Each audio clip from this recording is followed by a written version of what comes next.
tradicionais. Os povos e comunidades tradicionais têm que ser atendidos nas suas necessidades, independente desses grandes projetos. Porque se as coisas se repetem, a história só mostra que eles destroem as condições de existência.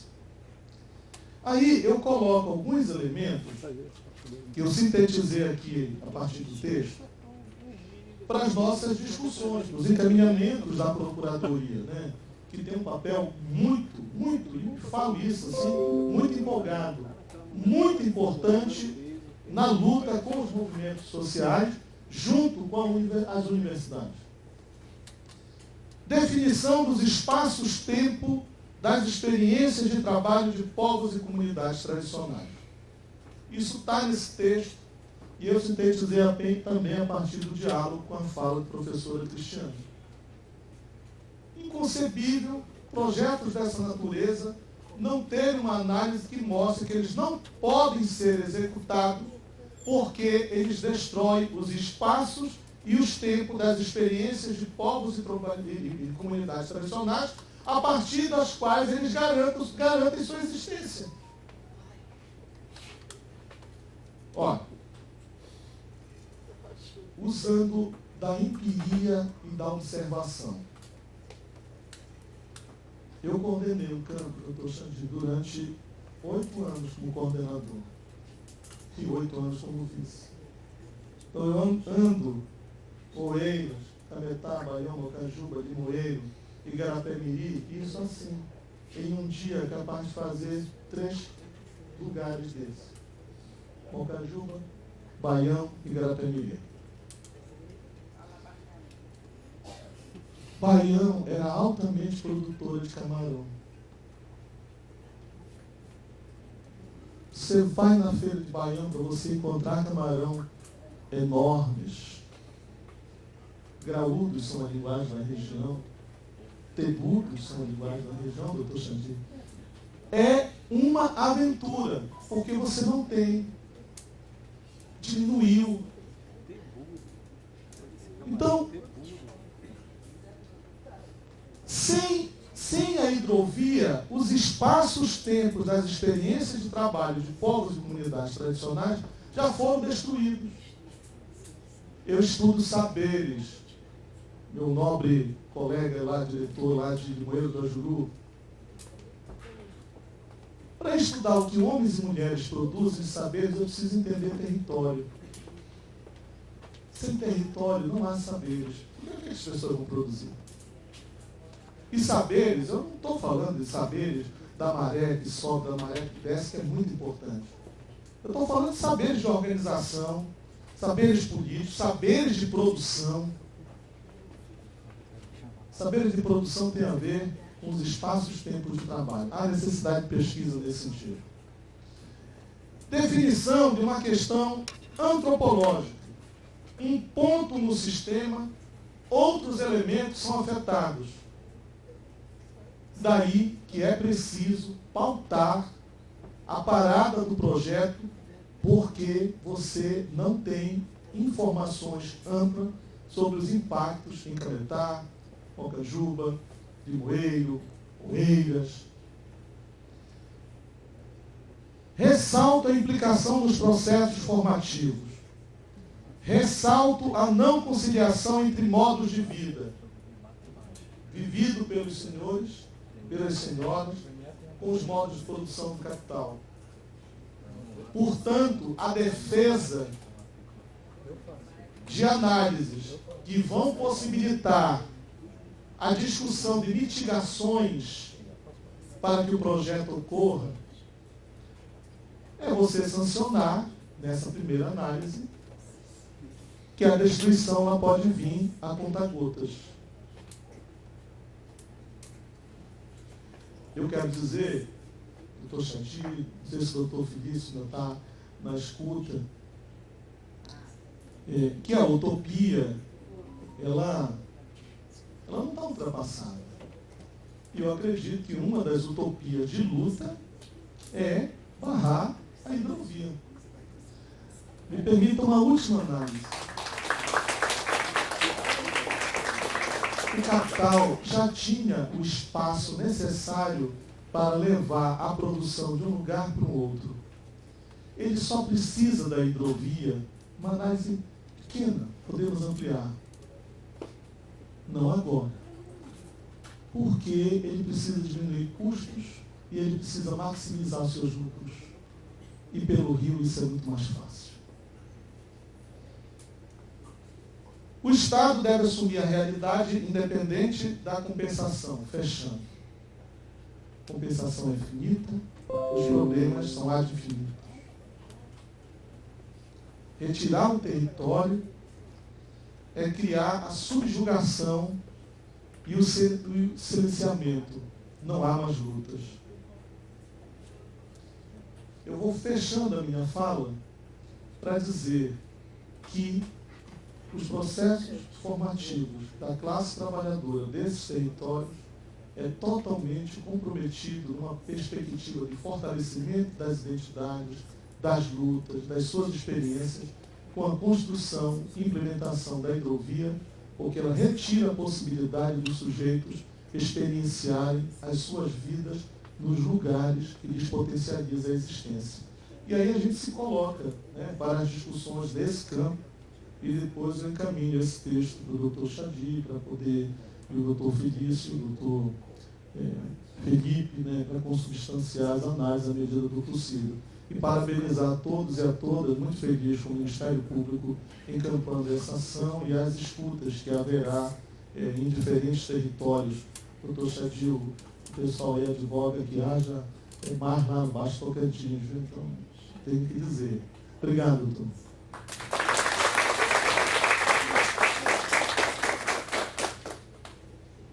Muito obrigado, professor Dori Edson, pela sua fala tão rica também, tão cheia de intensidade, reflexões que nos fazem, de fato, pensar nesse projeto como uma continuidade daquilo que já se fez em outros projetos, né? A Amazônia tem sido palco de projetos de desenvolvimento muito alheios à realidade social, né? Penso, por exemplo, na usina de Belo Monte, e é muito curioso como os mesmos erros se repetem, né? Mesmo nós já sabendo, o Estado brasileiro já sendo consciente de todos os impactos que a usina causou sobre os modos de vida, parece que essas lições elas não são aprendidas. Eu lembrava também desse livro da Eliane Brum, que se chama Brasil Construtor de Ruínas. Ela tem uma frase que eu acho que é muito interessante, justamente por conta desse aspecto geográfico e simbólico do Pedral. Ela diz: o Brasil é um construtor de ruínas. O Brasil constrói ruínas em dimensões continentais. E essas ruínas elas não são só sobre o aspecto ambiental propriamente dito, mas também sobre o aspecto social. Aliás, não dá para pensar no meio ambiente sem pensar no meio ambiente social e cultural, como o senhor bem trouxe. E essa tem sido a nossa pauta de atuação em todas essas frentes de atuação em relação aos grandes projetos, aos empreendimentos na Amazônia. Queria destacar também aqui que, especificamente quanto às alterações nos modos de vida, nós temos um inquérito civil específico que trata desse tema. Uma das apurações que a gente leva é feito aqui na Procuradoria da República diz respeito às alterações dos modos de vida e também em relação à desconsideração das comunidades do Baixo Tocantins, das comunidades tradicionais. Então, uma das apurações especificamente é voltada para essa análise. Agradeço desde já a sua contribuição, a sua fala certamente vai ser degravada e a gente vai utilizar muito do que o senhor trouxe aqui para a construção da nossa fundamentação e da nossa argumentação na nossa atuação. Em relação à questão das comunidades, de fato, como o colega Felipe Moura tinha de início avançado, nessa primeira rodada de audiências, ou nessa rodada de audiências que a gente vai fazer agora em Marabá e Tucuruí, não foi possível especificamente contemplar uma audiência pública, né, na região do Baixo Tocantins, mas a gente vai certamente incluir nas visitas. A gente fez até uma reunião, né, sobre o roteiro de visita, solicitei sugestões sobre quais as comunidades a gente poderia visitar. Não sei se vocês já nos entregaram as sugestões daquela nossa reunião, mas a gente está planejando o roteiro de visita. Assim como os pesquisadores, nós também somos poucos, né? Mas a gente tem muito o que fazer.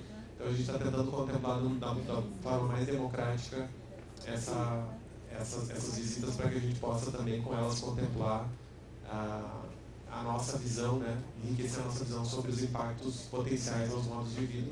E é extremamente preocupante que essas alterações não estejam sendo consideradas no licenciamento, não tenham sido consideradas até o momento, não estejam sendo considerados os impactos do modo de vida, sobretudo, como eu disse, porque já temos um histórico de empreendimentos licenciados pelo IBAMA, nos quais as alterações dos modos de vida foram evidenciadas ao longo dos anos, né? Então, nós já temos elementos suficientes e dados objetivos sobre isso. Pesquisas e estudos, como o senhor bem referiu, já fizeram esse mapeamento em relação a outros empreendimentos e essas metodologias poderiam e deveriam ser utilizadas pelo poder público por ocasião desses licenciamentos. Pelo que eu depreendi da sua fala, especificamente nesse licenciamento não aconteceu e não está acontecendo essa utilização.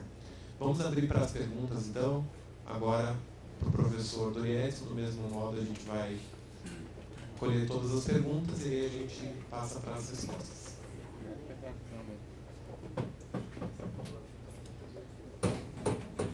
Boa tarde a todos. Eu sou Luzia Mendes, do Quilombo de Engenho, Baião, Pará. Hoje eu estou na coordenação regional Tocantina Malungo, né, estou para representar nossas comunidades quilombolas, né, e onde eu quero fazer um apelo ao Ministério Público Federal, né, que também a Baião precisa ser ouvida, né, precisa ter uma audiência pública lá, porque quando foi DENIT e o IBAMA em Baião, eles falaram, mas a gente não deixou eles falarem tanto, porque nós não aceitamos o que eles foram falar, nós achamos que é uma falta de respeito isso, como foi colocado muito bem pelo professor Dorietti, né? O impacto que nós sofremos com a hidrelétrica de Tucuruí e a gente sofre até hoje. E esse impacto grande que está vindo também, só de falar da hidrovia, isso já está doendo nas nossas mentes, né? Nos nossos corpos, porque a gente sabe que vai ser um sofrimento muito grande para o nosso povo, né? E apesar de a gente hoje trabalhar o protocolo de consulta nas nossas comunidades, a gente não tem esse respeito, alguém não respeita a gente, no caso dos governantes, né, porque não chega. Também nós não vamos aceitar que outras empresas, outras organizações cheguem nos nossos territórios, entrando de qualquer jeito, sem nos consultar. Nós não aceitamos mais isso, porque nós já estamos nos organizando também. E nós sabemos que esse Rio Tocantins é tudo para nós. Hoje, com essa grande quentura que está, o povo, onde é o balneário, onde se banha, não é só questão dos pescados, mas que também do trabalho que tem do povo, né, que trabalha de barco e outros tipos de trabalho que tem. E nós não aceitamos essa dragagem por conta de que trouxe muitos impactos antes da hidrelétrica. Imagine agora, né, da hidrovia, que vai matar o nosso rio, vai acabar com nossos peixes e vai matar até pessoas. Nós vamos morrer, porque nós não temos para onde correr. É desse rio aí que nós sobrevivemos. Muitas famílias sobrevivem desse rio, da sua alimentação, de venda para comprar outras coisas que precisa, né, como alimentação, para a saúde, até para a educação, porque vocês sabem que nem todo mundo é salariado. O povo que trabalha na agricultura também ganha muito pouco, vive de Bolsa Família, e isso não traz tanta coisas que venha beneficiar a sua família, né? E para isso nós estamos fazendo esse apelo, nós, o povo da Regional Tocantina, né, que o Ministério Público Federal também, né, chegue até a nossa comunidade, a nossa cidade, que é Baião, para chamar a atenção do povo, porque muitas pessoas que vivem naquele território, que sobrevivem desse rio, também está quase se vendendo, estão achando que vai ser muito bom, e onde não vai ser muito bom, vai ser muito ruim ou muito péssimo. Entendeu? Era isso, justamente. Obrigada.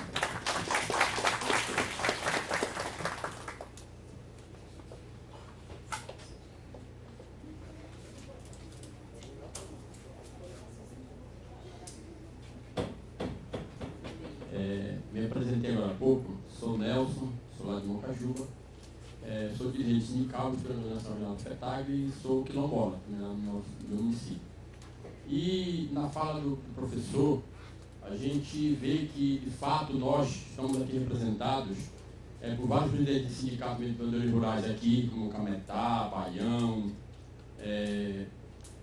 Garapé-Miri, estamos aqui, Oeiras do Pará, Limeira da Juru, também porque nós sabemos de todo esse impacto da mudança que irá acontecer. Então, como professor vai poder incluir nesse estudo esse povo que vive de outra renda lá na ilha, ele não é apenas do pescado. Nós vimos como aconteceu com a barragem, que é onde muitos dos nossos irmãos que hoje estão lá na colônia, que até ajudou a contribuir no avanço maior no nosso município da região, no desmatamento, porque eles não tinham mais condição de sobreviver a partir do rio. Tiveram que ir para a colônia, tá?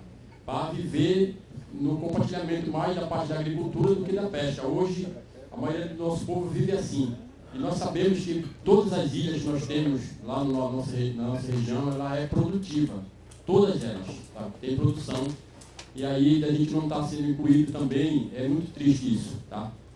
Para a gente poder discutir. Mas, volto a dizer aqui, nós, como movimento social organizado na região, junto, trabalhadores rurais, a partir da organização CUT, FETAGRE, a Malunga, através do Quilombo, toda a nossa organização, nós somos, na verdade, contrário a essa obra, contrário, porque até hoje o que nós vimos só é o mal, na verdade, do nosso povo. Não tem até hoje nenhuma perspectiva de desenvolvimento que possa melhorar a vida do nosso povo que está lá, do nosso ribeirinho.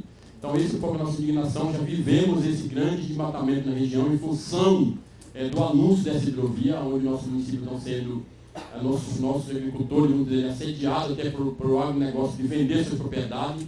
Estão fazendo muito isso lá na nossa região, seja Mocajuba, seja Baião, seja Partilhado Pemiri, e isso trazendo ainda mais o desmatamento para a nossa região. Então, eu queria só pedir, professor, como poderia, a partir desses novos estudos, a gente está sendo incluído também a produção, que hoje todas as nossas ilhas de pescado, elas são produtivas, elas têm produção agrícola.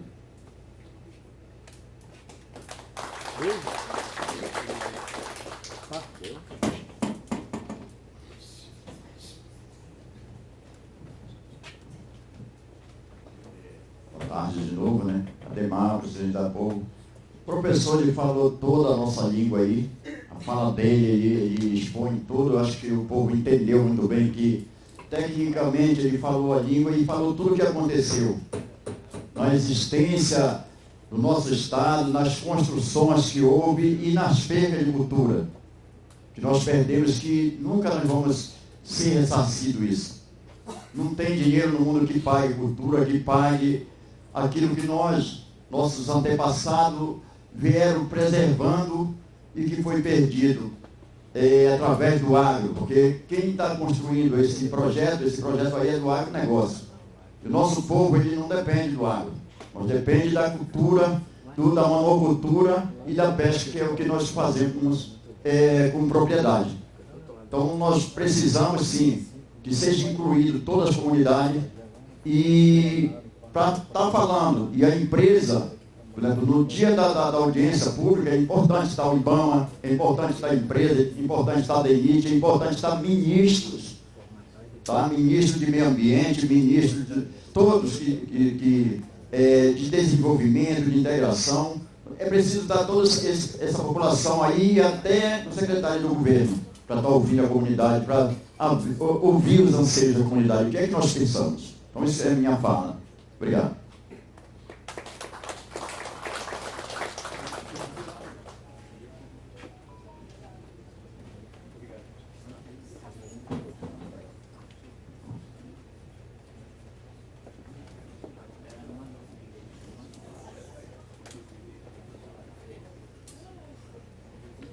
Boa tarde. Dizer da minha alegria de estar participando aqui, sou Antônio Dias, da Ribeirinho, né, do município de Cametá. Parabenizar aqui a mesa, né, na pessoa do doutor Dorieste, depois do doutor Edi, são da nossa região, né. Parabenizar o pessoal que está aqui, né, o povo que tem essa preocupação, né, com a vida, com o meio ambiente, com o futuro do nosso território, do nosso país. Isso é uma questão séria. O professor está falando dessa questão da permanência, né, das pessoas no território. Isso é uma questão de vida. A pessoa que nasce no lugar, ele tem suas raízes naquele lugar. Então ele precisa ficar lá. Né? E se ele nasceu lá, aí tem toda, né, uma ancestralidade e aquilo deve continuar. Falando dessa questão da problemática, a região do Baixo Tocantins, aqui a gente sabe, estamos na jusante do Tucuruí. E só para vocês terem uma ideia, a gente está sendo apertado, né? A gente que diz assim, né? A 200 quilômetros, no caso de Cametá, dessa região, está a barragem do Tucuruí, que está funcionando desde 84, aí tem o complexo de Barcarena, aí tem o Porto de Conde, que gera impacto, aí tem o Dendê, agora está chegando o agronegócio com a monocultura da soja, do milho, do gado, enfim, é uma situação preocupante. Aí é só lembrar, professor, essa questão, eu, assim, viajei muito como regatão em Baião, no Baixo Tocantins, nessa época de 80, inclusive desde a construção da usina, e eu observei a mudança. Por exemplo, Baião, essa região aí, mas principalmente Baião, só a barragem logo acabou com a produção do pescado, por exemplo. Quem não lembra do Piracaú na Boca da Caatinga, lá, do Mampará, no Paulo? Era uma produção, como o professor conhece muito bem, era gigantesca, era muito peixe. Baião, como o Goiano falou, é o berço do peixe, da fauna daquela região. E aquilo foi destruído. A cultura da vazante acabou, aquilo tinha uma produção muito grande de milho, de feijão, de arroz, de melancia, de girimum, na baixada da água. Aquilo acabou. Então, foi território, foi meio de vida que foi destruído. Agora, por exemplo, os poços foram secados, com o assoreamento do rio, foram acabando também os nichos, os ambientes dos peixes. Enfim, agora, vem a hidrovia. Aí a gente não vai poder, no caso, viajar. A usina já usa a água, a força da água para gerar energia. E como o companheiro falou aqui, a energia que não é para nós. A gente paga a energia mais cara do mundo. Cametá está próximo, a região lá. Nós tivemos energia 14 anos depois da barragem funcionando, mesmo com a promessa da Eletronorte, porque desde a igreja, no movimento social, nós reivindicamos. As ilhas de Cametá, minha ilha, tem há 3 anos uma energia precária, clandestina, que nós puxamos por nossa conta. Então, isso foi prometido, não foi cumprido pelo governo. Agora, por exemplo, já usam a força da água para gerar energia e que não é para nós. O lucro, só é o impacto. Todos esses 40 anos que vai fazer da barragem. Agora vão usar a água para navegação, o rio para navegação. Eu constatei aqui, quando a gente foi aqui do evento dos diálogos aqui da Amazônia, uma balsa, que, sabe, a travessia lá do Carapajó, teve que parar para esperar a barcaça passar. E olha que está passando em marcha lenta. E quando tiver isso a todo vapor, agora o companheiro me lembrou, o açaí, por exemplo, Cametá, a produção do açaí de Cametá desembarca aqui na margem direita, nessa beirada aqui do Carapajó, Curuçambaba. Então é um fluxo muito grande, são centenas, a partir de agosto, são centenas de embarcações de todo tamanho que atravessam com açaí. E o transporte escolar, e o deslocamento, as ilhas no rio do Tocantins, mas Tocantins não é rio só com água, Estão cheios de ilhas que os rios são um meio de transporte. Como é que fica o deslocamento do pessoal lá? Então, quero parabenizar a apresentação do professor e dizer que a situação é difícil, que a região não aguenta, não suporta mais um projeto desse. Tem mesmo que falar, o companheiro falou, rasgar o projeto da hidrovia.